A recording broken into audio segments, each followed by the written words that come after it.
ആനയെ തളയ്ക്കുന്ന പാപ്പാനായി മാറുകയാണോ ഇന്ത്യ? എന്തായാലും വാണിജ്യമന്ത്രി പീയൂഷ് ഗോയലിനെ, നേരത്തെ ധനകാര്യമന്ത്രിയായിരുന്നു കുറച്ചു കാലം, പീയൂഷ് ഗോയലിനെ അമേരിക്കയിലേക്ക് അവിടുത്തെ വിദേശകാര്യ സെക്രട്ടറി ക്ഷണിച്ചിട്ടുണ്ട്. അംബാസഡറും അതിനകത്ത് ഇടപെട്ടിട്ടുണ്ട്.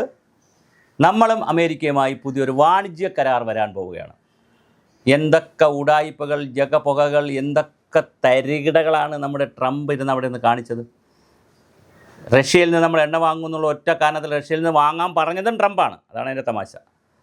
അമേരിക്കയിലെ, ഇറാനിലെയും സൗദിയിലെയും അമേരിക്കൻ കമ്പനികളിൽ നിന്ന് വാങ്ങണ്ട, പ്രത്യേകിച്ച് ഇറാനിൽ നിന്ന് വാങ്ങണ്ട എന്ന് പറഞ്ഞത് ട്രംപാണ്. പക്ഷേ നമ്മൾ റഷ്യയിൽ നിന്ന് വാങ്ങാൻ തീരുമാനിച്ചപ്പോൾ ട്രംപിന് കാലിളവി. അങ്ങനെ 25% തീരുവ കൂട്ടി. എന്നിട്ട് നമ്മൾ മൈൻഡ് ചെയ്തില്ല. 50% തീരുവ കൂട്ടി. പലതിനും 100% തീരുവ കൂട്ടി. അപ്പോൾ നമ്മൾ മിണ്ടാതിരുന്നില്ല. നമ്മൾ ചൈനയുമായി സൗഹൃദമായി ആഭ്യന്തര ഉൽപ്പാദനം കൂട്ടാൻ തീരുമാനിച്ചു. ആഭ്യന്തരമായ വോക്കൽ ഫോർ ലോക്കൽ എന്നുള്ള നിലയിൽ ആഭ്യന്തരമായ വസ്തുക്കൾ വിൽക്കാനുള്ള തീരുമാനമായി. അതുപോലെ തന്നെ പ്രാദേശിക ഉൽപ്പന്നങ്ങൾക്ക് പ്രചരണം കൊടുത്തു. GST കുറച്ചു. നമ്മൾ കമ്പോളത്തെ വികസിപ്പിച്ചു. മാത്രമല്ല, സോവിയറ്റ് റഷ്യയിൽ നിന്ന് നമ്മൾ 14% 24% അവസാനം വലിയ തോതിൽ 40%-ത്തിൽ കൂടുതൽ എണ്ണ റഷ്യയിൽ നിന്ന് വാങ്ങാനും തീരുമാനിച്ചു. മാത്രമോ, റഷ്യയും ഇന്ത്യയും ചൈനയും കൂടെയുള്ള സംയുക്തമായ സമിതി ഉണ്ടാക്കി നമ്മൾ വലിയ കോൺഫറൻസുകൾ നടത്തി. ഷാങ്ഹായ് കോൺഫറൻസ് ഇപ്പോൾ കഴിഞ്ഞതേ ഉള്ളൂ ചൈനയിൽ വെച്ചിട്ട്. അവിടെയൊക്കെ വെച്ചിട്ട് വിദേശ രാജ്യങ്ങളിൽ തമ്മിലുള്ള വലിയ ബന്ധം നമ്മൾ ഊട്ടിയുറപ്പിച്ചു.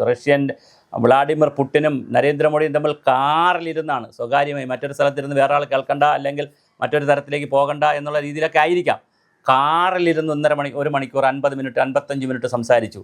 ഒരുപാട് കരാറുകൾ വരുന്നു സോവിയറ്റ് റഷ്യ. ഇതെല്ലാം വരുമ്പോൾ അമേരിക്ക വട്ടായി. അമേരിക്കയിലെ നയതന്ത്ര വിദഗ്ധർ പറയുന്നു നിങ്ങൾ കാണിക്കുന്നത് ഭ്രാന്താണ്. അമേരിക്കയിലെ വിദേശകാര്യ വിദഗ്ധർ പറയുന്നു. അതുപോലെ തന്നെ പ്രതിരോധ വിദഗ്ധർ പറയുന്നു. എല്ലാവരും, പ്രൊഫസർമാരുമൊക്കെ ലേഖനം എഴുതി തുടങ്ങി. വളരെ മോശമാണ് അമേരിക്കയുടെ സമീപനം. അതുകൊണ്ട് അമേരിക്ക താഴേക്ക് പോകും, ഇന്ത്യയെ കണ്ടു പഠിക്കണം എന്നുള്ള രീതിയിലുള്ള മെസ്സേജുകൾ വന്നു. എന്തായാലും അമേരിക്ക താഴേക്ക് വന്നു. നമ്മൾ തളച്ചിരിക്കുകയാണ് ശരിക്ക്. ചൈനയ്ക്കും നമ്മുടെ റഷ്യ, ഞാൻ എപ്പോഴും പറയുമ്പോൾ ഈ സോവിയറ്റ് കയറി വരും കേട്ടോ, അത് പഴയൊരു ഇത് കിടക്കുന്നതുകൊണ്ടാണ്.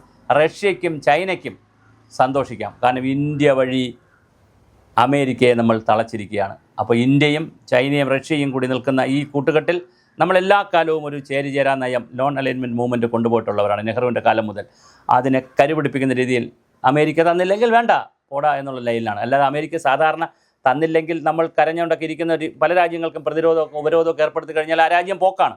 പക്ഷെ നമ്മളെ സംബന്ധിച്ചിടത്തോളം നമ്മൾ സധൈര്യം സവിസ്തരം നമ്മൾ മുന്നോട്ട് പോയി.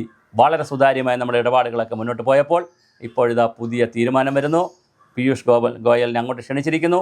വലിയ ചർച്ച നടക്കാൻ സാധ്യതയുണ്ട്. തീർച്ചയായിട്ടും വാണിജ്യ കരാറുകൾ തന്നെ അടുത്ത ആഴ്ച എന്നാണ് പറയുന്നത്. അപ്പോൾ വളരെ അടുത്ത ദിവസങ്ങളിലാണ് കരാറുണ്ടാകുമെന്ന് പറയുന്നു. നമുക്കതിൻ്റെ ജിയോ പൊളിറ്റിക്സ് എന്തെന്ന് വരും ദിവസങ്ങളിൽ നോക്കാം. എന്തായാലും ട്രംപ് വീണു. ആ മതയാനയെ നമ്മൾ തളച്ചു. നമ്മുടെ പാപ്പാൻ, തീർച്ചയായിട്ടും പാപ്പാന്മാരുടെ ഒരു സംഘമുണ്ടായിരുന്നു, റഷ്യ, ചൈന, ഇന്ത്യ. അതിൽ ഇന്ത്യ എന്ന പാപ്പാൻ, മൂത്ത പാപ്പാൻ ട്രംപിനെ തളച്ചു.